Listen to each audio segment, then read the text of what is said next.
কঠিন সময়ে যখন আমার উম্মতের কোনো রাস্তা থাকবে না, যখন আমার উম্মতের জন্য, আমার গুনাহগার উম্মতের জন্য কোনো রাস্তা থাকবে না, আমি রাসূল কিয়ামতের কঠিন ময়দানে আমার কলিজার টুকরা ইমাম হুসাইনের এই মাথা মুবারকটা, কাটা মাথা মুবারকটা আল্লাহর দরবারে হাজির করে বলবো, মাবুদ, ও দয়ার আল্লাহ, মায়ার আল্লাহ, দুনিয়ার জমিনে আমার হুসাইন, আমার নাতি, আমার ইসলামকে জিন্দা করার জন্য নিজের জীবন দিয়েছে, নিজের শহীদ হয়েছে।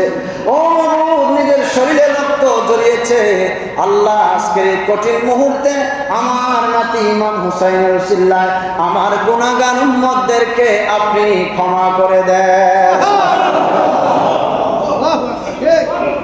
নবীজি বলেছেন, আমার উম্মত, খাদিজা যদি না হতো ফাতেমা হতো না, ফাতেমা যদি না হতো ইমাম হাসান হুসাইন হতো না, ইমাম হাসান হুসাইন না হলে কারবালা হতো না, কারবালা না হলে আমার গুনাহগার উম্মতকে পার হওয়ার রাস্তা আমি খুঁজে পেতাম না। তাহলে কারবালা হয়েছে আমাদের জন্য, গুনাহগার উম্মতের জন্য।